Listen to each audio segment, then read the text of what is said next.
Heavenly Father, Lord, I am but a humble servant, walking in line with my purpose for existing. Forgive me of those sins I might have committed knowingly and unknowingly. And as I start this day, grant me the promises and blessings to fulfill my essence. All these I ask for humbly by your grace. Amen. One of my favorite words of the day. Let's go, let's go, let's go, let's go.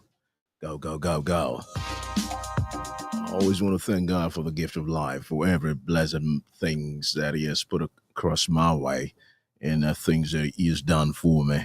I'd always want to just acknowledge the fact that it's not by my doing, but by the special grace of God. All right, let's punch it in this way. Good morning, people, and wherever you're listening to me right now, I want to say thank you so very much for the patronage, for the feedbacks, for each and everything that you've done, especially as it concerns Feel Good with Akinloye on Cradle Radio. And one of the things that I will always say is that it's not by our doing, but by the special grace of God. And we're here, we're there, we're everywhere across the globe, non-restrictive in any way. And what can I say? I can only but just thank God for the gift of life, for the gift of vision, for the gift of participation, for the gift of listening at the same time. Because sometimes you might just have the calling and not listen to it, but nonetheless, we still glorify Him, we still thank Him across in all things that we do. My name is Akinloye, and this is Cradle Radio's Feel Good with Akinloye.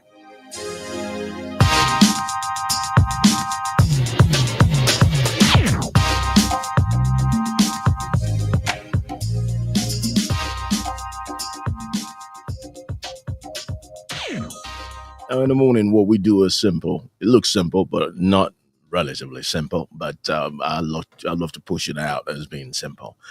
We bring you news highlights, news headlines, news, popular news, not the mainstream news, but news that affects you and I in one way or the other across motherland Africa. So what we do in the morning is receive out the great ones, the feel good news, those kind of news that you might listen to and you feel like, yeah, this is gonna make my day. And being a Friday, you know what we do. We'll start with sporting news as it affects African athletes, most especially football this morning, because Saturday, Sunday is more about football in that side of the globe.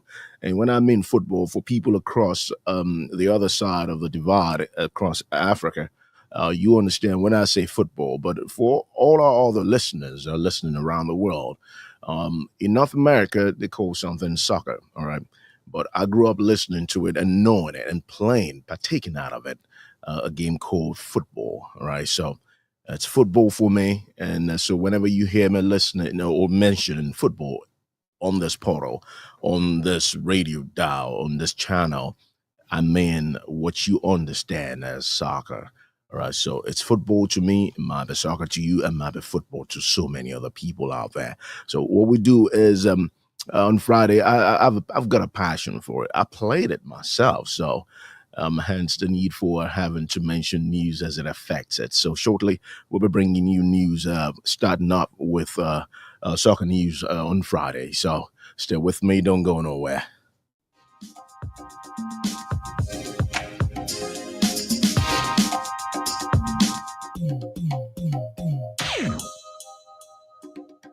In the morning, I always have to have my piece as well, having to share my thought process to anybody who cares to listen. And the one we have this morning goes this way.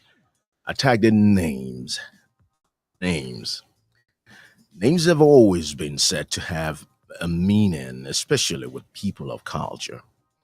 A name a person bears reflects the family, reflects the community, reflects the tribe, the religion, and subcultural identification of that said individuals. Names like Akinloye does have a meaning. Names like Oluwatolashe also has a meaning. Names like Oluwatoyin, those are still from a cultural tribe that identifies with the supreme being to the understanding of whoever cares to listen, you know. And there's other names as well. There's names like Chuku, there's names like Ada, there will be names like Yusuf, Akim, Peter, John, and so many other names from all walks of life. Most importantly, and the question we might ask ourselves this morning is, what's your name? And does it have a meaning? Because it's a reflection of who you are. It's a reflection of what you are. It's a reflection of what you stand for. It's a reflection of where you come from, and so on and so forth. And I've seen these days where people just come with names, you know. Some people bear Chihuahua. Some people bear Fox. Some people bear names that it doesn't readily assign with of the being that they stand for. And you see people having to act like animals sometimes. And you see people acting in a way that's not conforming with civility sometimes. Names that you'll readily hear and you go to like ask yourself, what does that really mean? Well, to me, a name must have a meaning. And when it does have a meaning, you definitely know what you're carrying as more than just yourself, but a heritage that surpasses time, a heritage that's been there, a responsibility that goes beyond what you might probably think at your immediate time. What is your name this morning? I know my name. Do you know yours? This is Cradle Radio. My name is Akinloye.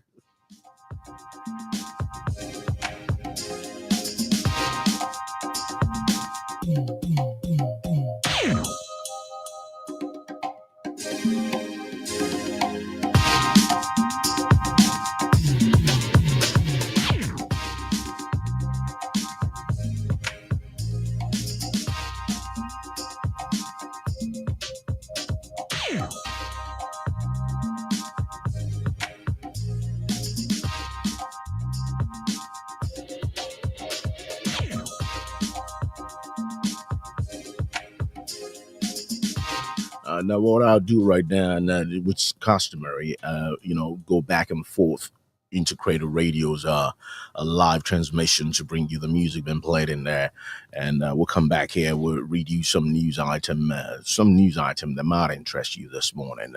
Okay, so if you're with me, I'll just jump into Cradle Radio and I'll listen to this one.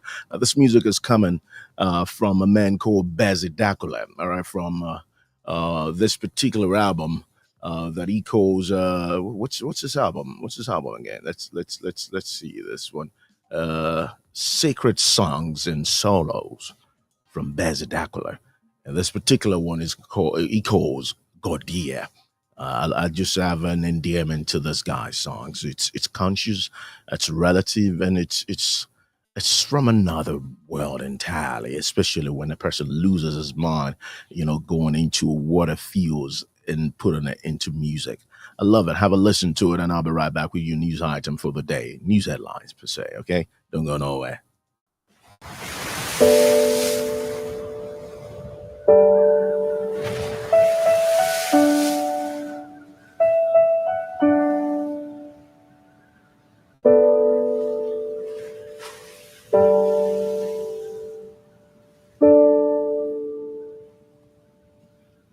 Meninizin yemaka, menizin yemaka, meninizin ye.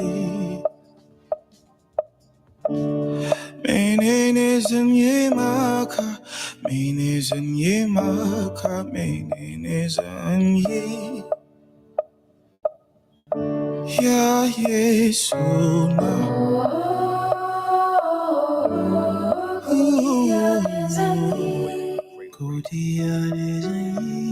I break my ground. Everybody to join Akinloye Cradle Radio.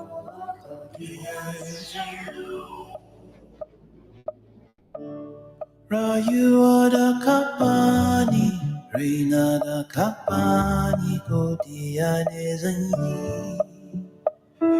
Oh, kaya da kapani, kudi da kapani kotiane zanyi. Oh,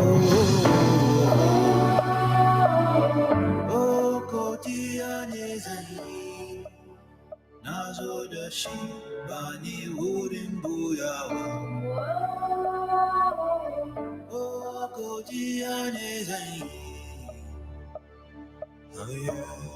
Rayuwa da ka bani, raina da ka bani, godiya zan yi.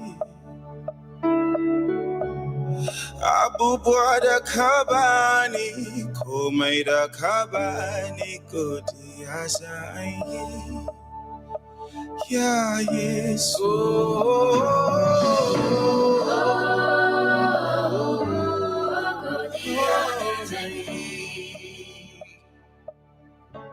Yeah, yes.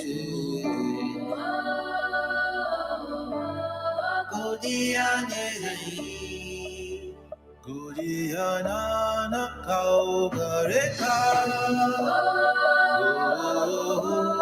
Godiana kabani kwanchanrai kashare hawa hena.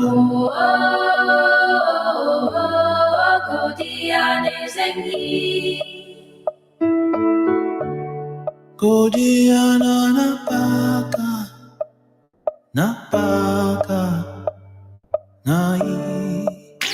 Wake up in the morning every weekday and join Akinloye on Cradle Radio. This is Cradle Radio. The home of all things Africa.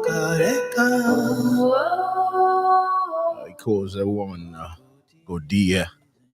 And what a song, what a play, what a music.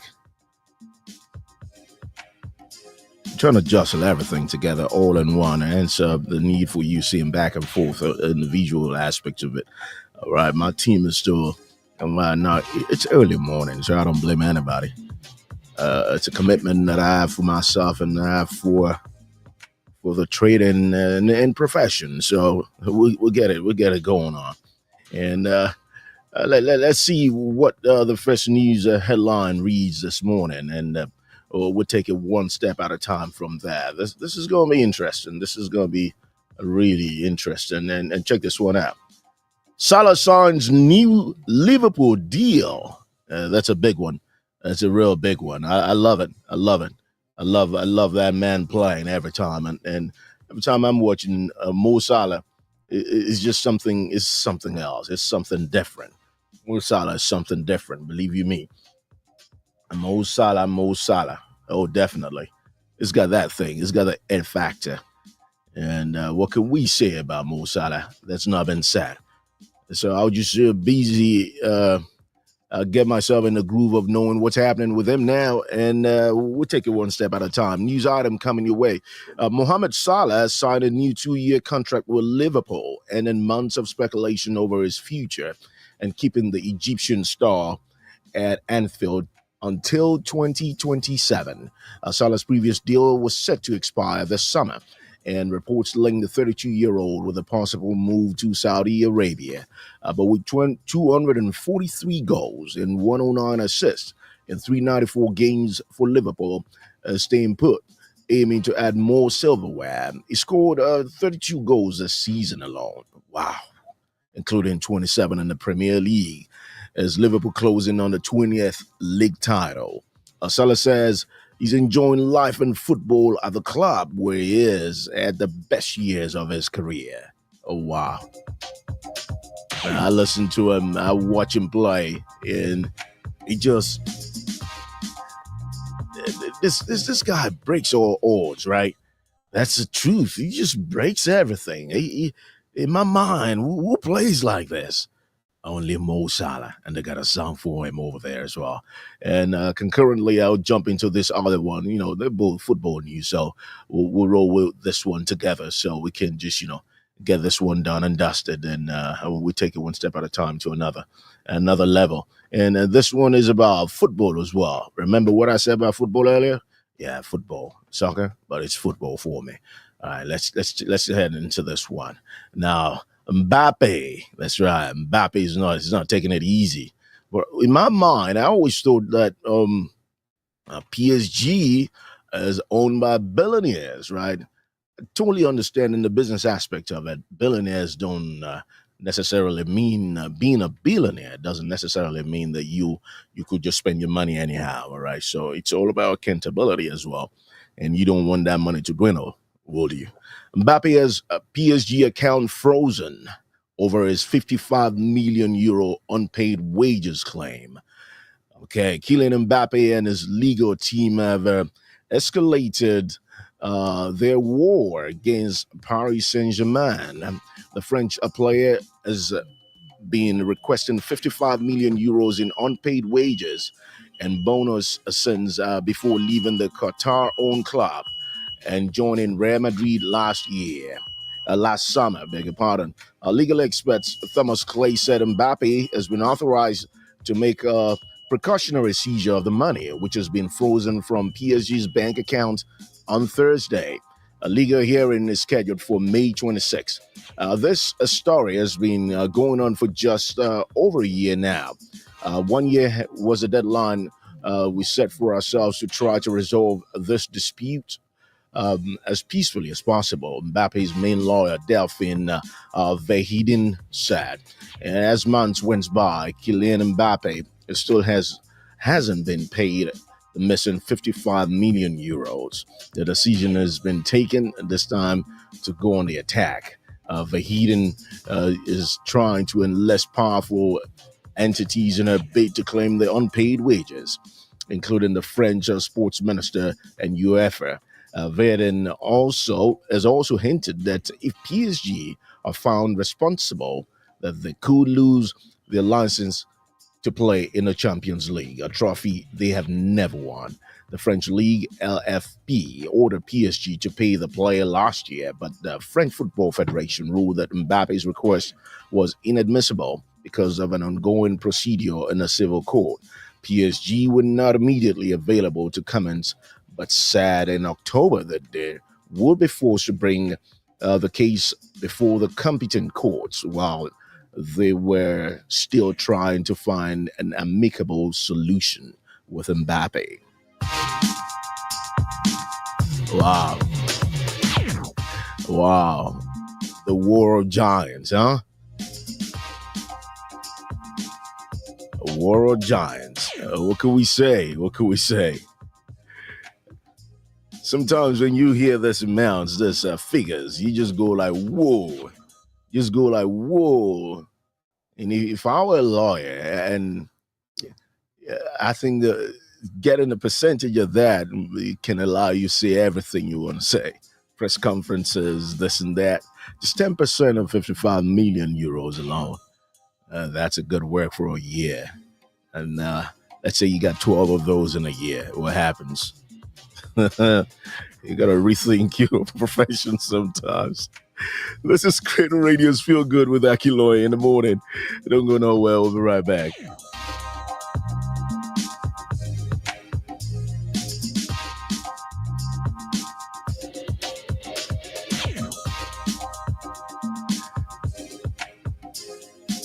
Now, there is a guy that I bumped into his music back in the day, and he goes by the name of Dwayne the Stoic. Dwayne the Stoic. It says home. Have a listen. I'll be back.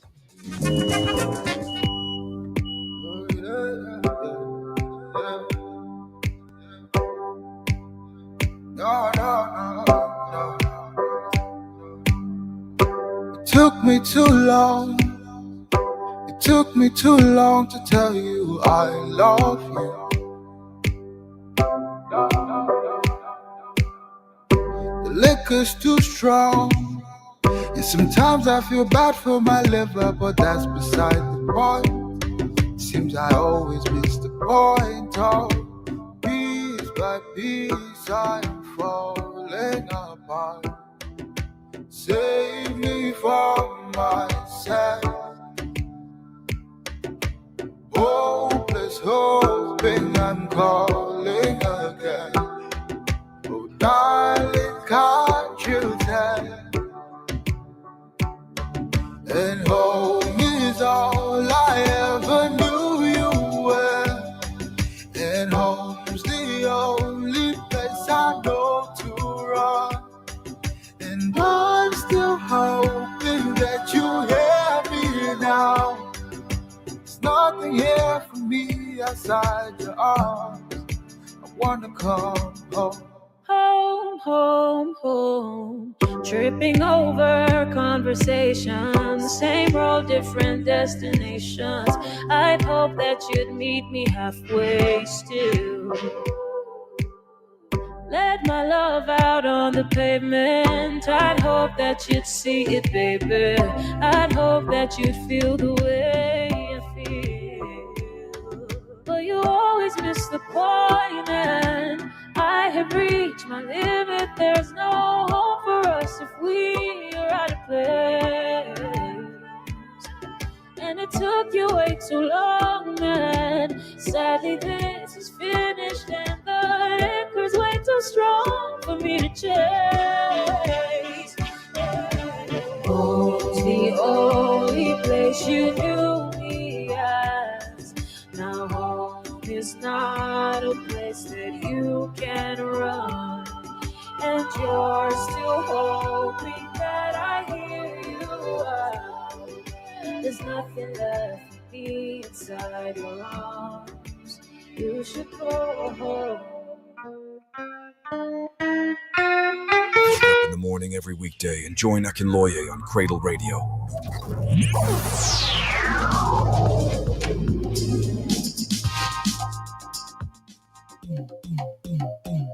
Doing the Stoic. What a name. What an individual. What a talent as well. This is Cradle Radio. All right. If you're just joining us for the very first time, I want to say thank you so very much for joining us.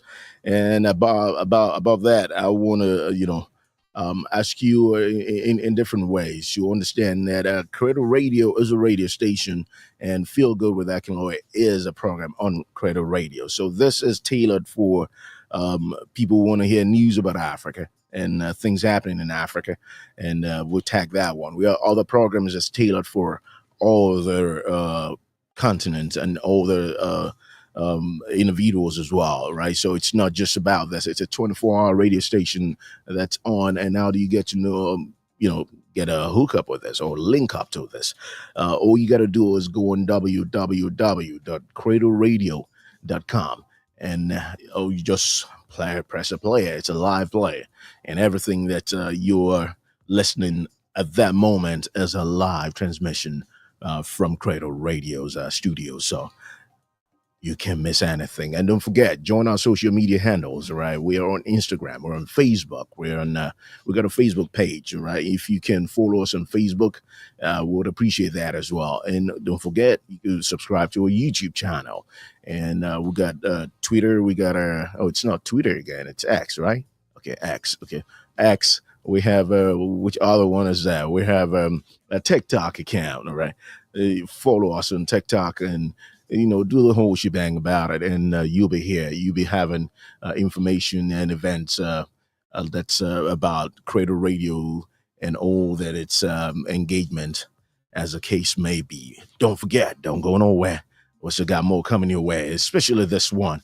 I came across this news this morning, and I felt, you know what? Let's remove something from the lineup and let's get this one into it, because it's something that is really, really relative in this day and age, especially with people going into other parts of the world, migrating into other side of the world for a better life, as the case may be. That's what people think. And I can't blame anybody who wants to travel, set foot outside the shores of their comfort zone. I can't. It's just what humans are. Not only humans, all living creatures. People migrate. Birds migrate. Even dolphins. Even animals that are in the sea, in the oceans, they migrate. Everybody migrates. So it's a normal thing. That's a It's something that is natural with every living thing.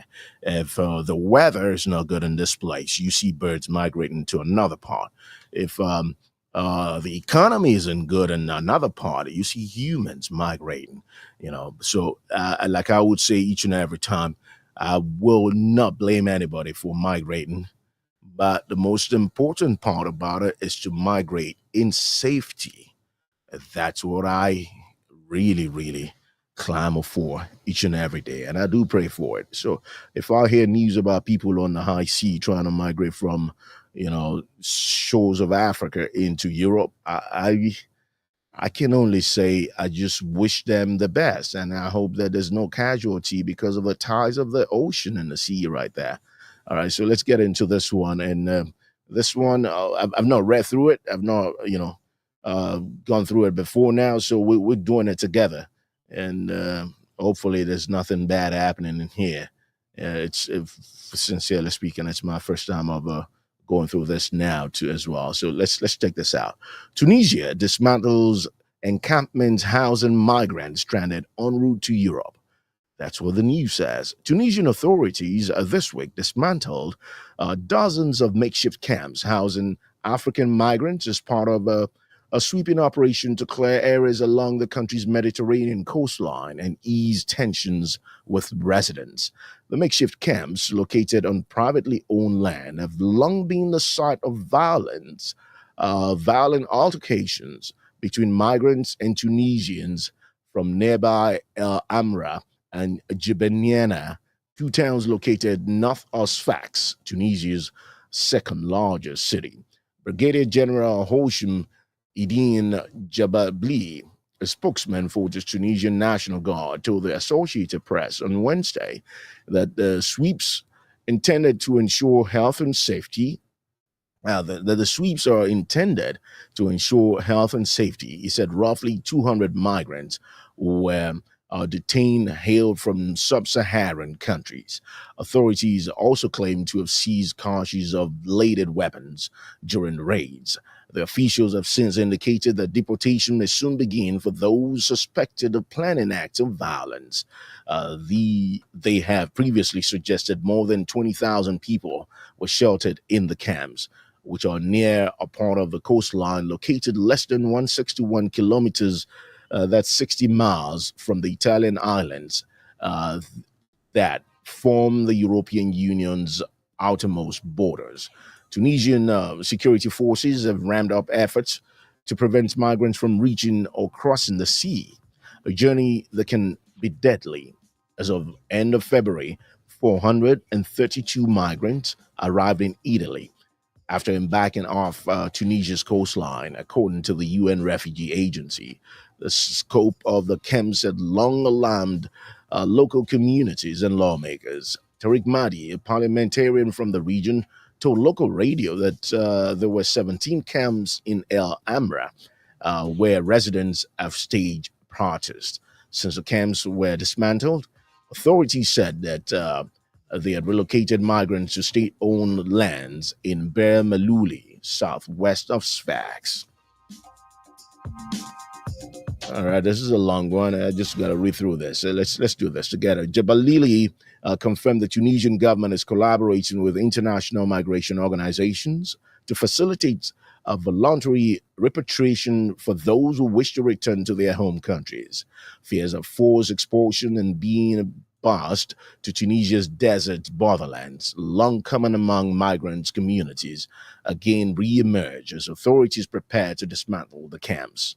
Last week, several videos and messages went viral on social media groups where migrants regularly seek information urging people not to trust Tunisian authorities or the International Organization for Migration. The messages suggested without evidence that they may intend to deceive migrants into boarding buses under false pretenses to be deported to Algeria or Libya.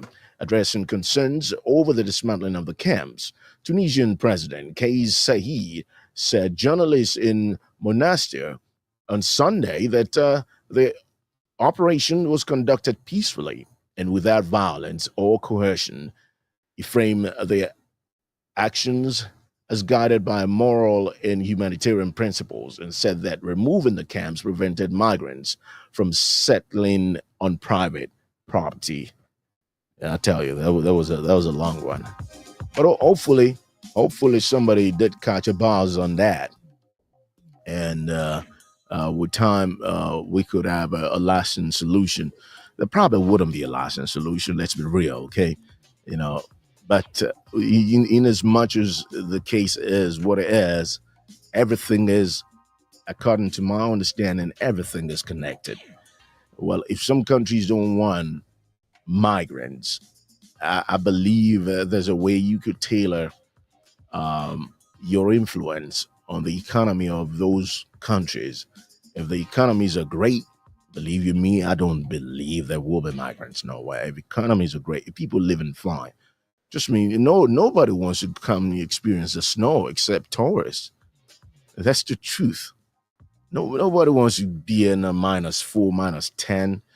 Illegal immigrants being in makeshift shelters and all that. And if you must know, a whole lot of these people are not just street urchins. They're not. A whole lot of them are well settled. All they want is to clamor for a better life, a better future, as the case may be, in their own understanding. And what could we say?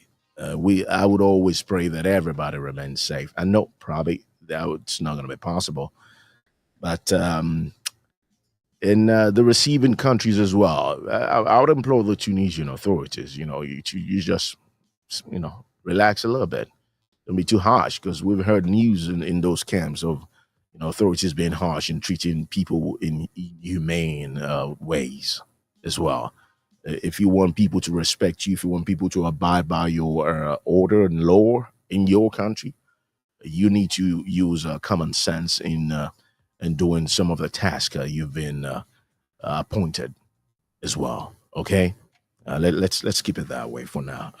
We're still definitely going to get into this news. We're still going to find out more about it from in subsequent broadcasts.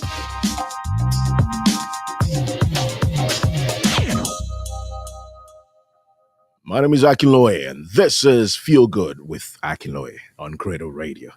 I love this aspect of it. We gotta announce my name. What's your name?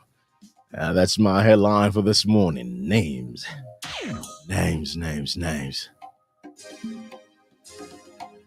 All right, let's get into it, because time is never a friend in this. So sometimes I got to run through all the news headlines, and sometimes I've got time to be able to, banter with you guys in one way or the other. So we still got more coming your way this way. And another news item that caught my fancy, that caught my eye this morning was this particular one about Nigeria. All right. So don't go nowhere. Stay with me. I'll be right back.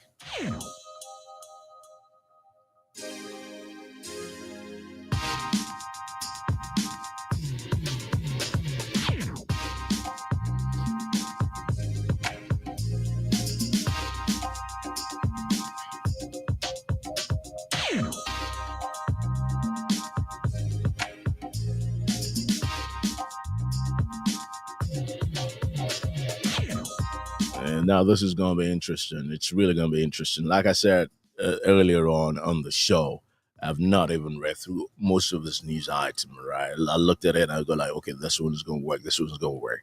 The show's going to be live today. There's nothing that's going to stop the beat, and we will run through this. And hopefully we're doing justice to it. And check this one out. This is going out of Nigeria. And like I always say, and like I always do, and I always clamor for any broadcast announcer to abide with. It's just broadcast 101, all right? So I go like this. The headline reads differently, but I'll tune it in my own way. All right, the headline goes, Nigeria, Tinubu's effort to restructure the ailing oil sector. The alien oil sector. Okay, now that's what he says, but I'll paraphrase and I'll do it my own way. Nigeria, the president of Nigeria, President Ahmed Tinubu. I think I still remember that real good. President Ahmed Tinubu of Nigeria's efforts to restructure the alien oil sector. All right, let's run through this and see how it goes and what he says. I'm very interested in this really, and I'm going to drop my comments afterwards. Also, let's see, where is it? Where is it? Where is it?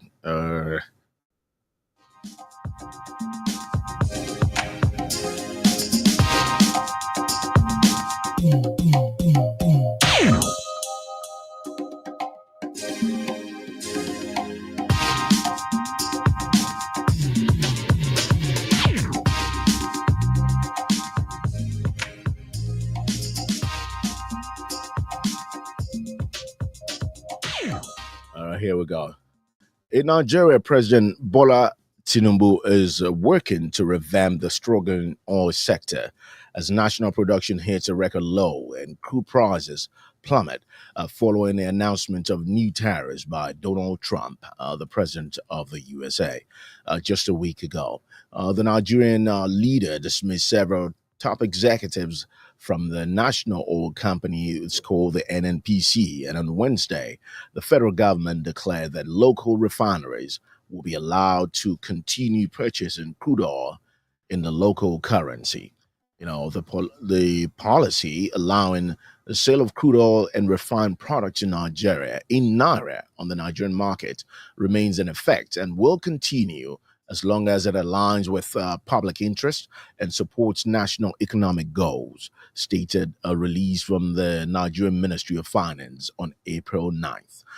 The Naira for Crude initiative aims to promote local refining, enhance energy security, and reduce reliance on foreign currencies in the domestic oil market, the statement further emphasized. In recent weeks, a standoff had developed between the national oil company NNPC and the billionaire Aliko Dangote, will operate a massive refinery in Lagos. Forced to pay for crude in dollars, the tycoon halted the sale of his fuel on the local markets, leading to a spike in gasoline prices in Nigeria in recent days. The federal government's shift on this issue follows a dismissal of 11 NNPC leaders last week by President Bola Tinubu. Amadu Musa Akida has been appointed as a new chairman of NNPC, and Bayo Bashir Ojulari taken over as the new managing director. The intervention is being portrayed as crucial for revitalizing the declining national oil production and restoring the credibility of the state-owned enterprise, which has been marred by the allegations of corruption.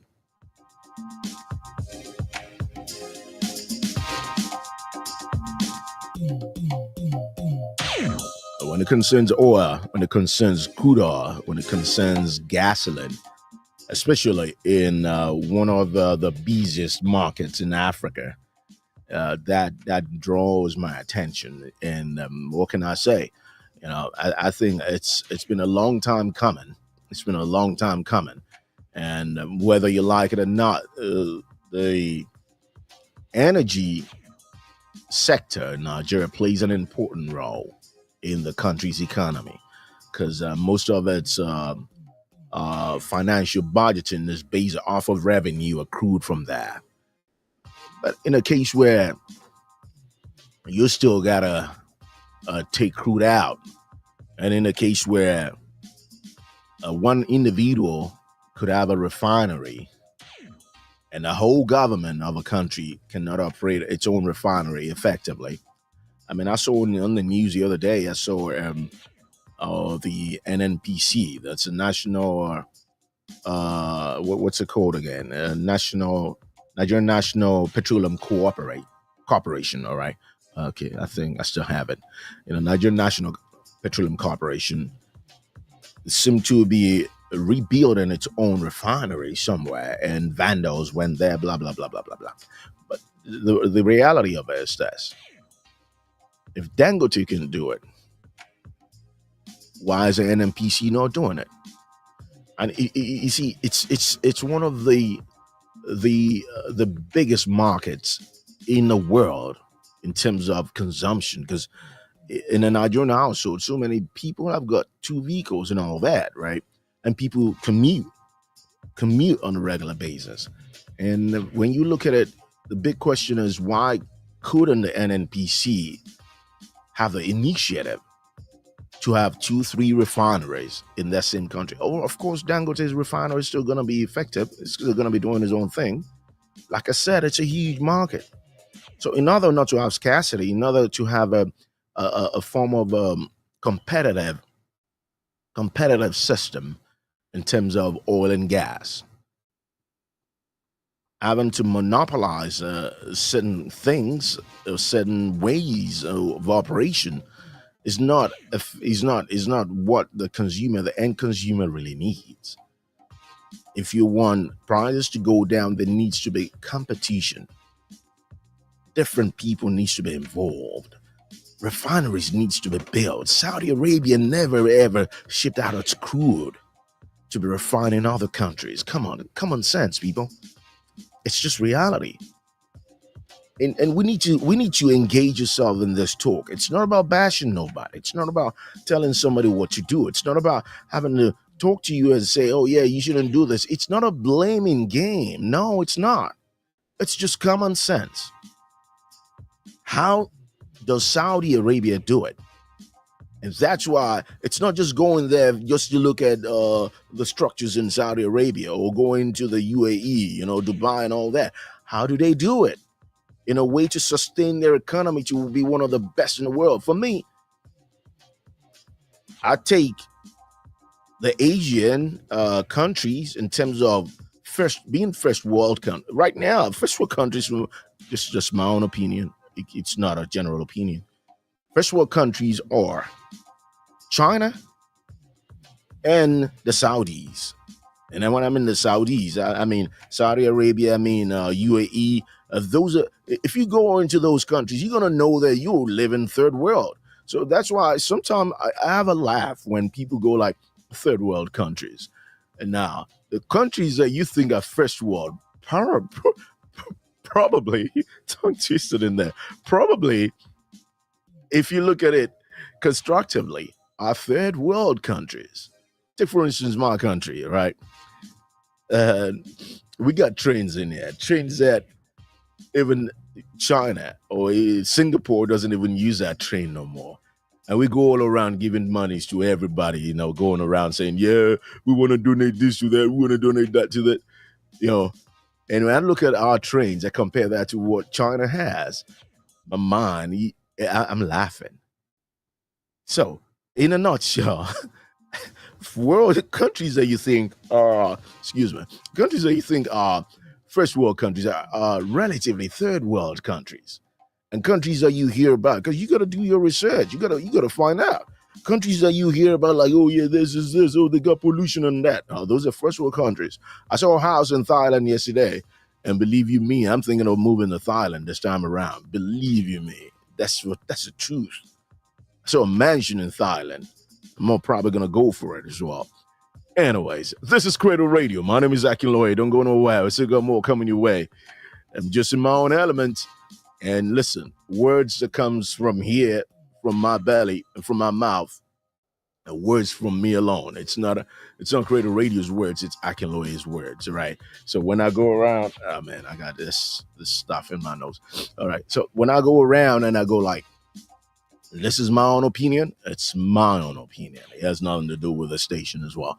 So I'm just saying, places like Nigeria need to look and emulate countries that are doing well in the sector that drives their economy. Crude drives Nigeria's economy. Let's be realistic about it. Crude drives that economy. You sit on what drives your economy and you make it the best. It's just common sense 101. And that's just what I think in the morning hour.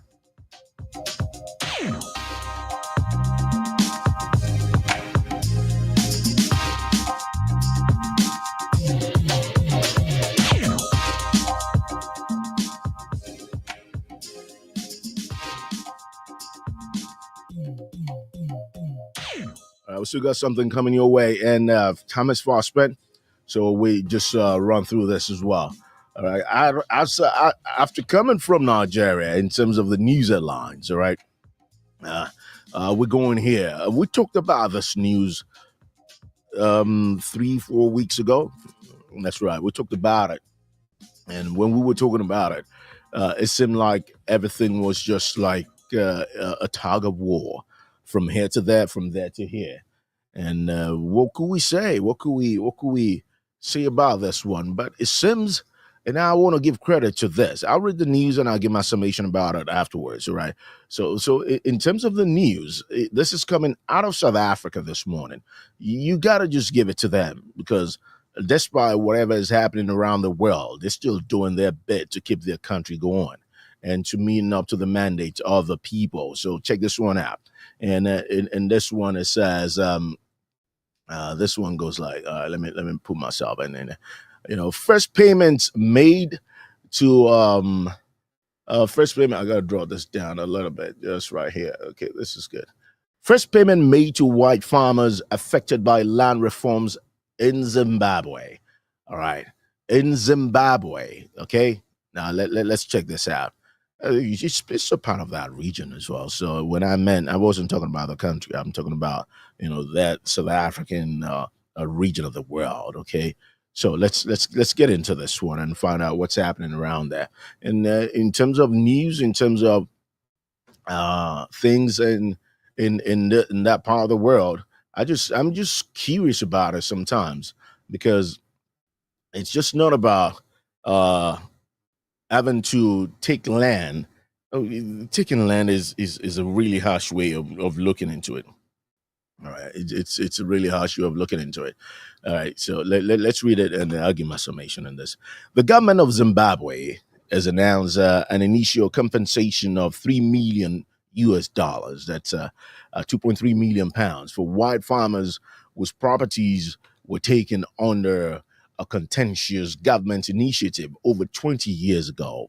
This marks the first disbursement under the 2020 compensation agreements established between the government and local white farmers, in which Zimbabwe pledged to pay a total of $3.5 billion. That's 2.6 billion pounds for the confiscated farmland between 2000 and 2001. Thousands of white farmers were forcibly removed from their land, often through violent means. While the land seizure aimed to rectify historical injustices from the colonial period, they ultimately contributed to the nation's economic downturn and strained relations with Western countries. The payment announced on Wednesday will address the first 378 farms out of a total of 740 that have been received approval for compensation. This amount constitutes 1% of the overall $301 million set aside for the initial round of payments. The remaining funds will be disbursed through US dollar denominated treasury bonds, as stated by Finance Minister Muthili Nkube. He emphasized that one of our commitments in our efforts to reform the Zimbabwean economy and settle our debt is to compensate former farmers who lost their properties during the land reform program. We've now started to fulfill that promise. Harry Orphanides, a representative of the farmers, informed the BBC that more farmers are now expressing interest in participating in the compensation process. However, a significant number of former farmers have yet to enroll in the program and continue to retain their title deeds.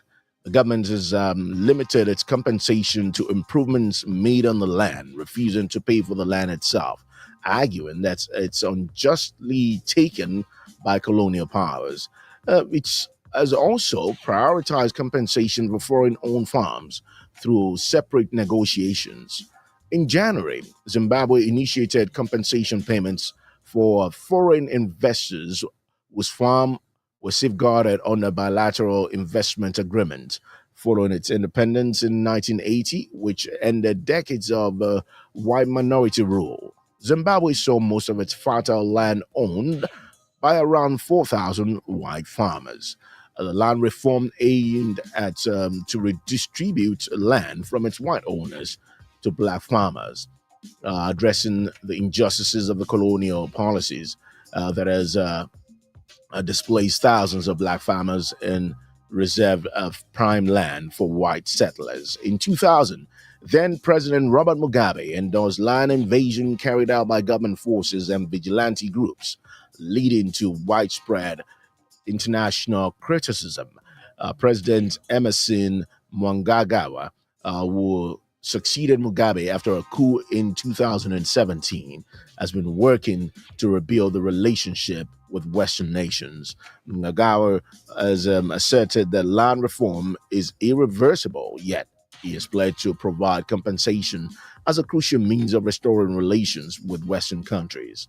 For over 20 years, the Southern African nations have been excluded from the global financial system, resulting in a struggling economy burdened by significant foreign debt. Experts believe that the land compensation initiative represents a vital move towards improving ties with Western nations and steering clear of international sanctions against Zimbabwe. Well, that's quite lengthy. It's quite lengthy. Hopefully, you got a wing of it. This is Credit Radio, and I must say, what time is never a friend anyway. So, what can I say? I will just, make use of the time that I have left, and we'll run this. And don't forget, Monday morning is another time where we're just gonna be here and we'll do our thing, informing you, showcasing, and letting you know what's happening around the African continent, as the case may be. All right, let's get into this one. All right, what does this one say again? I'd rather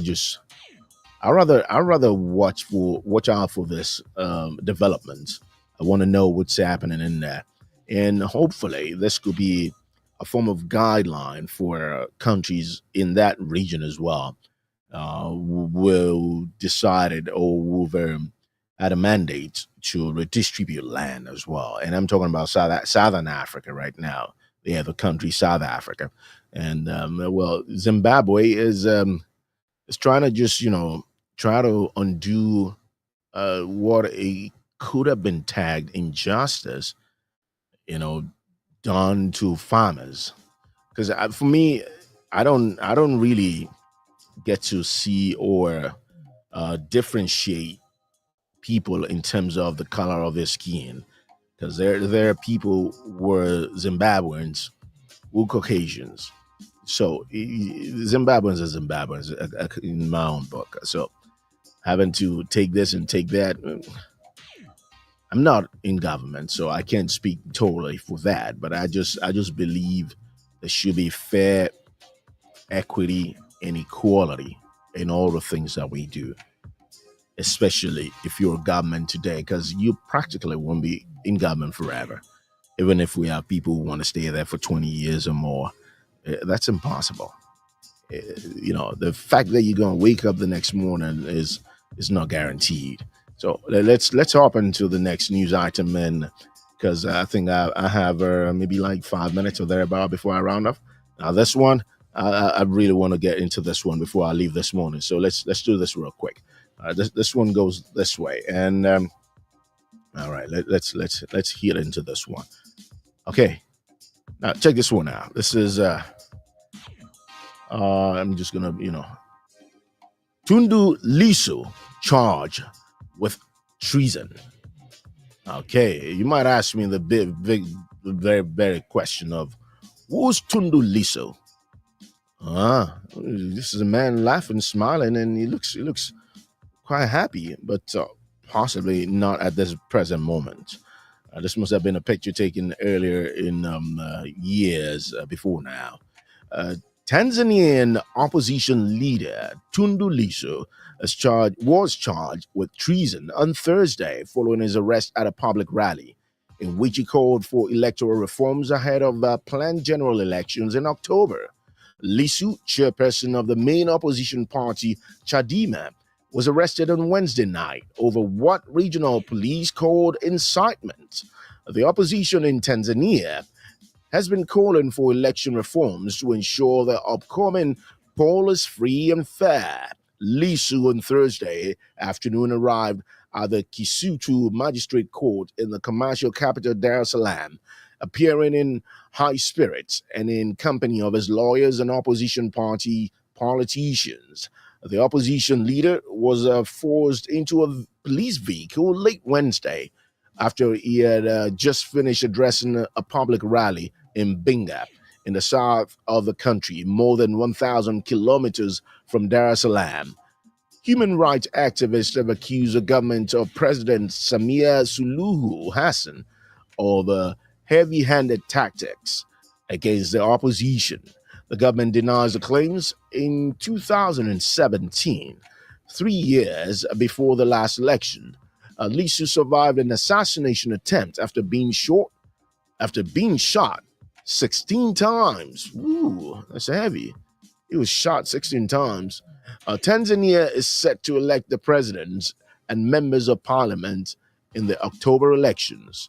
Chadema has been critical of the absence of an independent electoral commission and laws that favor the ruling party, CCM, which has been in power since Tanzania's independence in 1961.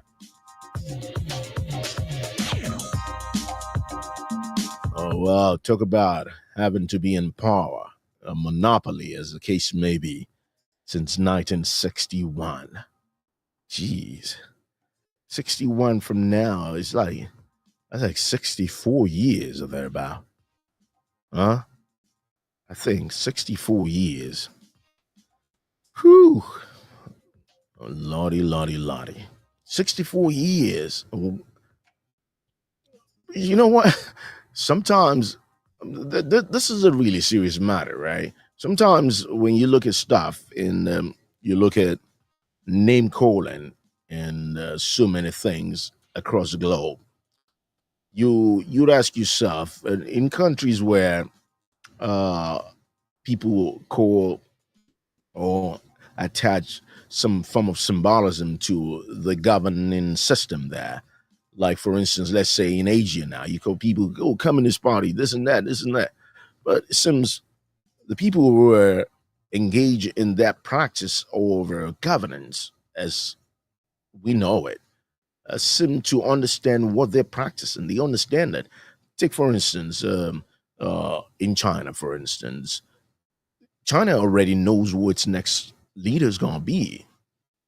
You know, we'll pray that Xi Jinping has got a longer life, way above what he has right now. But in truth and reality, the system is so defined that who's going to be the next person after he served his own purpose, right? Sometime he might just decide to retire.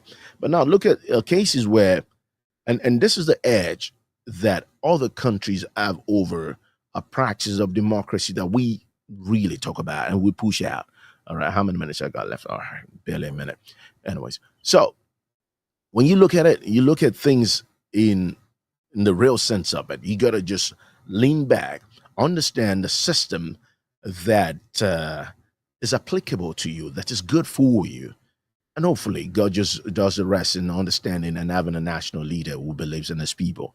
My name is Akinloye. This is Creator Radio. Don't forget to join us. Our social media handles are as simple as Creator Radio. Go on Facebook, and Facebook page is Creator Radio. Twitter, X, beg your pardon, is Creator Radio. Our TikTok page is Creator Radio. YouTube, Creator Radio. You can't miss anything if you join in on those social media handles, and you'll be abreast of information coming from the stable. And like I do say every time, keep yourself safe. It's a weekend. Don't party too hard. Just try to do everything in moderation. My name is Akinloye, and I say good morning this way.